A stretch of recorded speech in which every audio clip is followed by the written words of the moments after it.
Welcome to my channel Studies. Friends, as we all know that we have solved class 10th mathematics exercise 1.2. Today it is time to solve exercise 1.3. हम लोग previous videos में 1.2 तक class 10th mathematics के questions को solve कर चुके हैं। आज हम लोग जो सॉल्व करने जा रहे हैं वो एक्सरसाइज 1.3 है। तो without any wasting your time now let us start.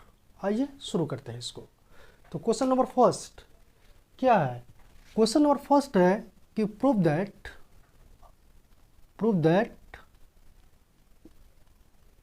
Root 5 is a irrational number.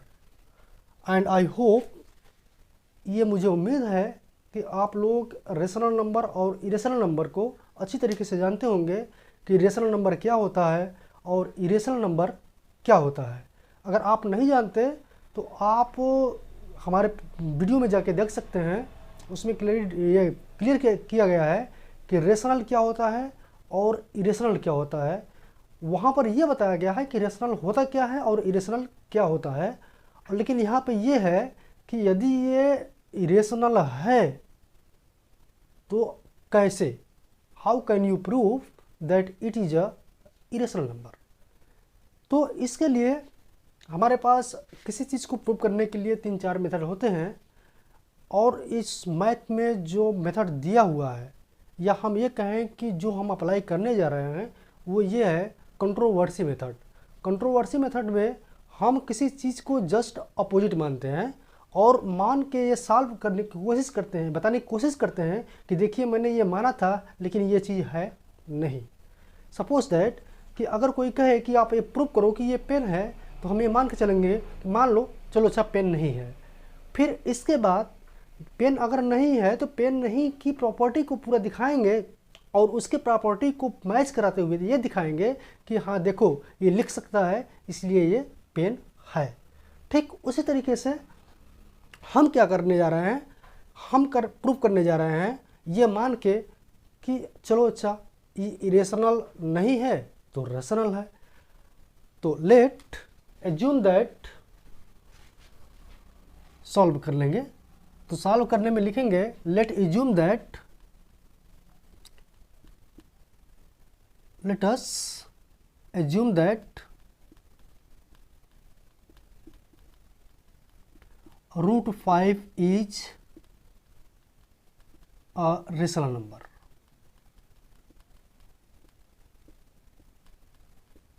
मैं फिर से कह रहा हूँ कि आप एक बार रेशनल और इरेशनल को विजिट कर लीजिए ताकि आप कंफर्म हो जाएं कि रेशनल क्या होता है और इरेशनल क्या होता है। तो मैंने मान लिया कि रूट 5 एक रेशनल नंबर है।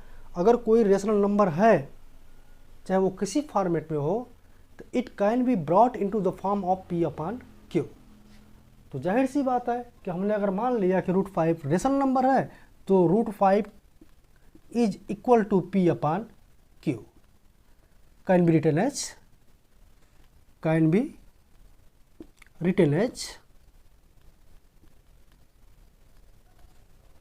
root 5 is equal to P upon Q, where Q is not equal to 0 and P and Q both are integer।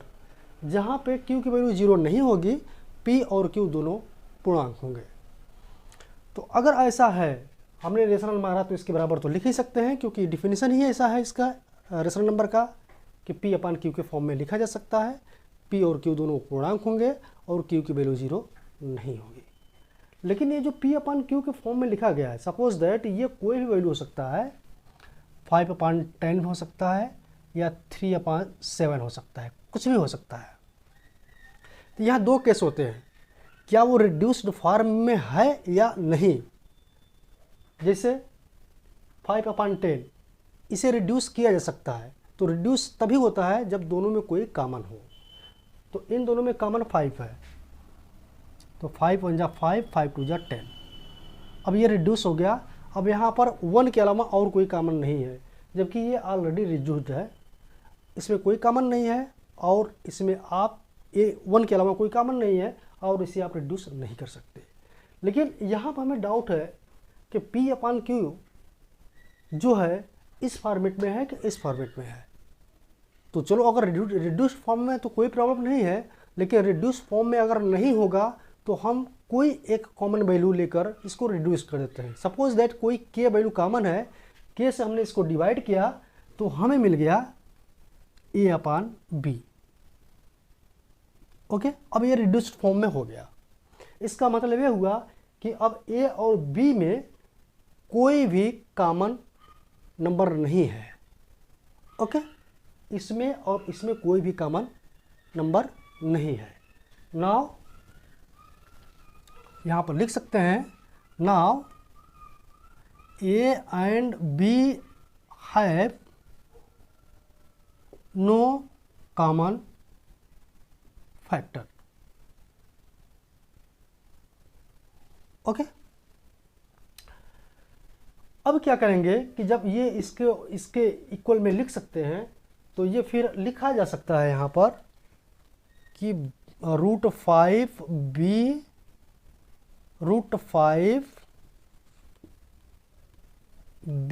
Equal to a। Okay, क्योंकि जब क्रॉस मल्टीप्लिकेशन करेंगे यहाँ से अपन 1 करके तो इस तरीके से, तो a इक्वल टू b√5 या √5b इक्वल टू a। हम क्या करते हैं कि इस स्क्वायर रूट को हटाने के लिए हमने स्क्वायर कर दिया, squaring both side, squaring both side. जैसे ही हमने स्क्वायरिंग किया ये हो जाएगा 5b square equal to a square. It means b square equal to a square upon 5। इससे क्या निष्कर्ष निकल रहा, क्या कंक्लूड कर रहे हैं आप यहाँ पर देखिए, आपको दिखाई देगा कि अगर a स्क्वायर में 5 से डिवाइड करें तो ये b स्क्वायर टाइम्स जाएगा। आप इस तरीके से समझो इसको कि अगर a स्क्वायर में हम डिवाइड करें 5 का तो ये b स्क्वायर टाइम्स जाके कट जाएगा, रिमाइंडर 0 हो जाएगा। इसका मतलब ये है कि a स्क्वायर को 5 डिवाइड कर रहा है। और थ्योरम 1.3 में था कि अगर कोई prime number, this is the prime number, मतलब अभाज्य संख्या किसी स्क्वायर संख्या को अगर डिवाइड करता है तो उस संख्या को भी डिवाइड करेगा। तो यहाँ से मतलब यह है कि if 5 divides a square then it will divide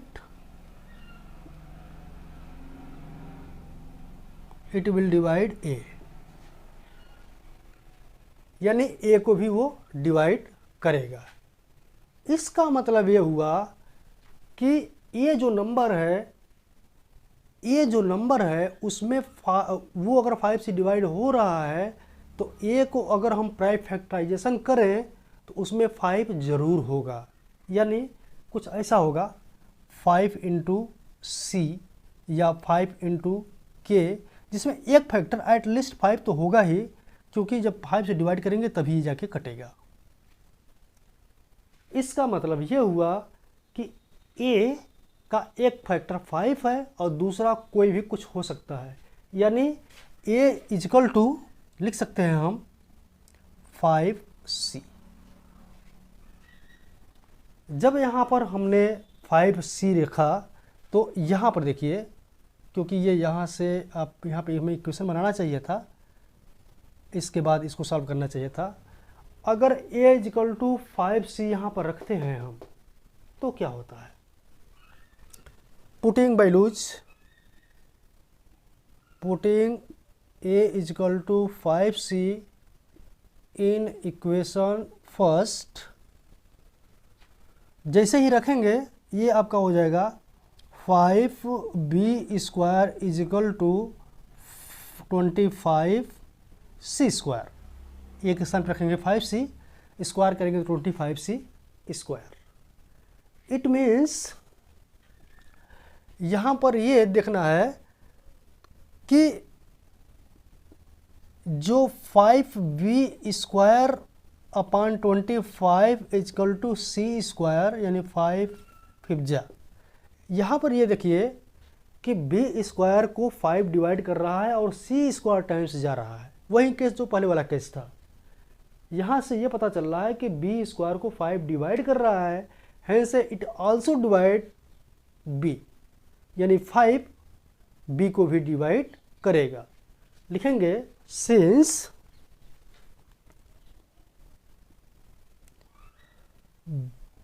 five divides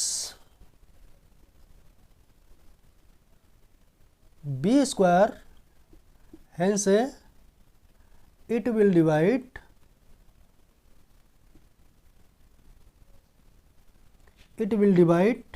b, यानी b को भी डिवाइड करेगा 5। इसका मतलब कि b में भी 5 फैक्टर है, इसका मतलब कि a में भी 5 और b में भी 5। और हम तो ये मान के चले थे कि a and b have no common factor, a और b में कोई कॉमन फैक्टर नहीं है, लेकिन जब उसको हमने मान के चला तो हमें 5 यहाँ पर कॉमन फैक्टर मिला दोनों में, a एंड b में। इसलिए जो हम माने थे वो गलत है, यानी वो रेशनल नंबर नहीं है, इसका मतलब वो इरेशनल नंबर है। तो हम लिखेंगे इट इज कंट्रोवर्सी। आप चाहें तो इसका स्क्रीनशॉट ले लीजिए या फिर इसको राइट डाउन कर लीजिए, और हम इसको इरेज कर रहे हैं। यहाँ पर आपको लिखना पड़ेगा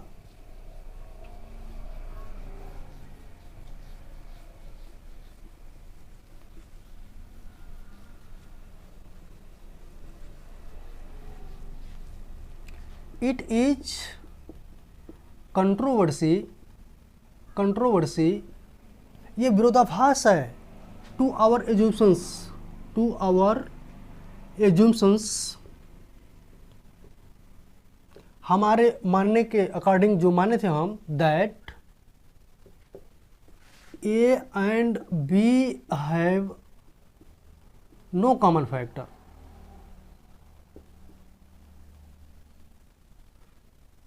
ये हमारे उस मानने के बिल्कुल विरोधाभास में है जो हम मान के चले थे कि ए और बी के पास कोई कॉमन फैक्टर नहीं है।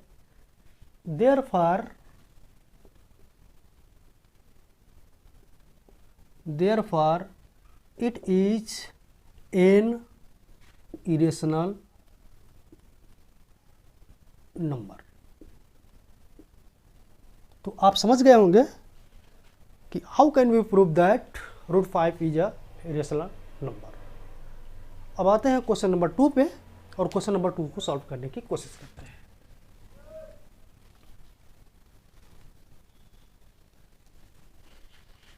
क्वेश्चन नंबर 2,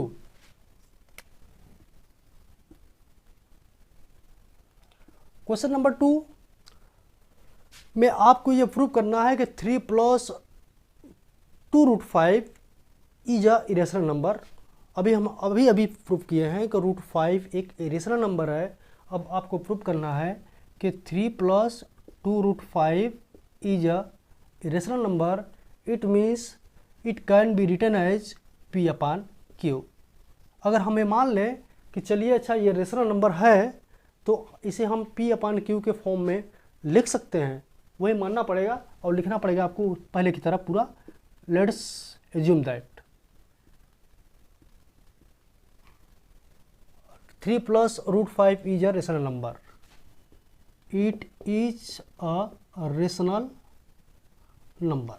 ओके, जब ऐसा हो गया तो इसका मतलब ये है कि 2 + √5 इजकल टू P/Q, या फिर इसको आप रिड्यूस कर दीजिए कोई कॉमन वैल्यू से जो A/B के फॉर्म में आ जाएगा। By reducing we get A/B।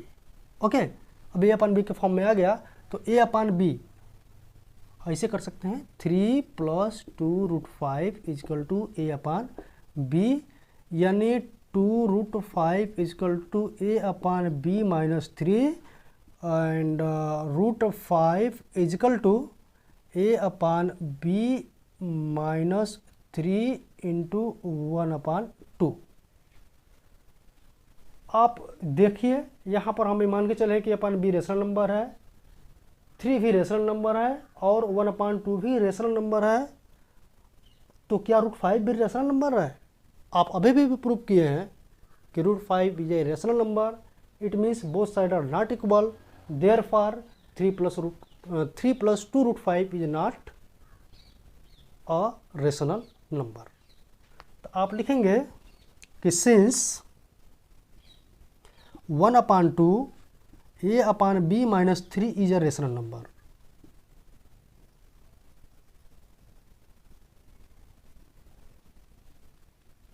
and √5 is an irrational number.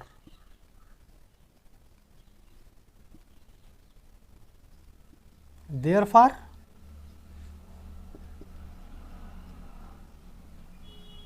three plus 2√5 is a 3 plus 2√5 is a irrational number. Is an irrational number. यहाँ पर आपको ये दिखाना पड़ेगा, क्योंकि हम पहले वीडियो में इसको दिखा चुके हैं, लेकिन आपको ये दिखाना पड़ेगा अगर √5 एक रेशनल नंबर है and both sides are not equal, therefore 3 plus 2√5 is an irrational number. Okay, अब इसी तरीके से हम पूरे क्वेश्चंस को सॉल्व कर सकते हैं जितने भी एक्सरसाइज 1.3 में है। आते हैं क्वेश्चन नंबर 3 पे एंड उसको सॉल्व करने की कोशिश करते हैं कि किस तरह से उसे सॉल्व किया जाए। तो क्वेश्चन नंबर 3 में आएंगे, तो क्वेश्चन नंबर 3 में हमारे पास बहुत से क्वेश्चंस हैं जिसमें से कोई एक सेलेक्ट करके हम उसको सॉल्व कर सकते हैं। तो अगर कह दिया कि prove that 1/√2 is an irrational,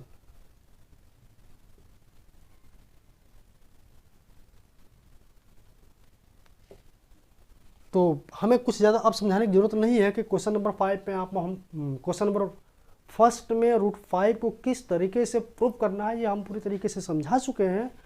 वही हमें मानना है, वही हमें करना है। तो मान लेंगे कि लेट, पूरा लिखने भी नहीं जा रहे हैं हम, लेट 1/√2 भी एन रेशनल नंबर। तो अगर ये ऐसा है तो P/Q के फॉर्म में लिखा जा सकता है और इसको रिड्यूस करने के बाद ये A/B के फॉर्म में लिखा जाएगा, where A and B have no factor, जहाँ A और B में अब कोई फैक्टर नहीं है। तो इस केस में हम देखेंगे यहाँ पर कि 1/√2 इजकल टू A/B, जब क्रॉस मल्टीप्लिकेशन करेंगे तो √2A equal to B, squaring both side we get 2A square upon B square. It means A square equal to B square upon 2। इसका मतलब यह हुआ कि B स्क्वायर को 2 डिवाइड कर रहा है, B स्क्वायर को 2 डिवाइड कर रहा है। It means it will also divide to B को भी डिवाइड करेगा, क्योंकि अभी आप थ्योरम जानते हैं कि if any prime number divides to any square number then it will also divide to the number. तो इसका मतलब ये हुआ कि B इज डिविजिबल बाई 2। तो कितने टाइम्स, कम से कम एक फैक्टर 2 तो होगा उसमें ना, जो 2 से डिवाइड हो रहा है। इसका मतलब ये हुआ कि यहाँ पे 2 डिवाइड कर रहा है। इट मीन्स लिख दीजिए सीधे, इट मीन्स 2 डिवाइड्स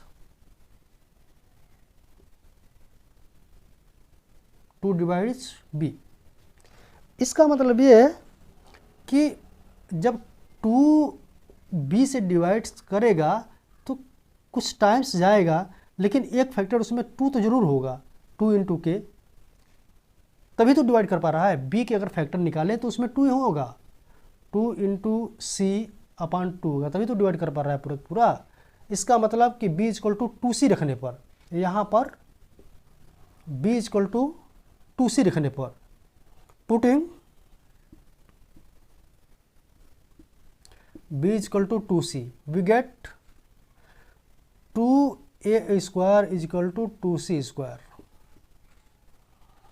यहाँ पर हो गया 2a square is equal to 4c square. It means 2a square upon 4 is equal to c square. जहाँ पर 2 से 2 2 या 4 कैंसिल हो जाएगा. इसका मतलब कि a स्क्वायर को भी 2 डिवाइड कर रहा है. इट मीन्स a को भी 2 डिवाइड कर रहा है. अब a 2 जो है a को भी डिवाइड कर रहा है और 2 b को भी डिवाइड कर रहा है, जबकि यहाँ पर कोई कॉमन फैक्टर नहीं है. हमें ये मान के चले थे कि a and b have no common factor. इसका मतलब ये हुआ कि हम जो मान रहे थे, मान के चल के सॉल्व कर रहे थे, वो गलत है. Therefore 1/√2 is also an irrational number. तो लिखेंगे, स्क्रीनशॉट ले लीजिए या फिर इसको राइट डाउन कर लीजिए. इसके बाद फिर आगे बढ़ते हैं और फिर लिखेंगे हम since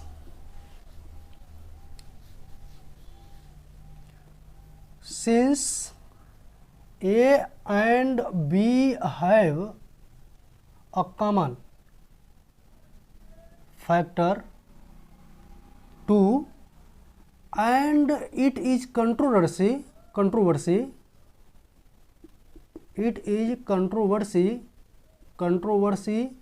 to our assumptions that A and B have no common factor. Therefore, it is an irrational number. Okay, इस तरीके से हम प्रूव कर सकते हैं. उसी तरीके से दूसरा क्वेश्चन है 7√5, वो भी सॉल्व हो जाएगा. 6 + √2 ये भी 5 सॉल्व हो जाएगा, क्योंकि क्वेश्चन नंबर 2 के जैसा एकदम बिल्कुल ये सेम है.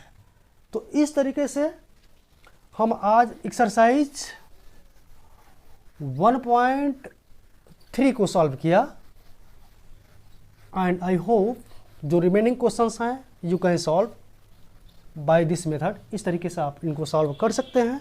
अगर कोई प्रॉब्लम होता है तो आप हमें कमेंट करिए, हम इसे सॉल्व करेंगे. मिलते हैं नेक्स्ट वीडियोज में, तब तक के लिए थैंक यू.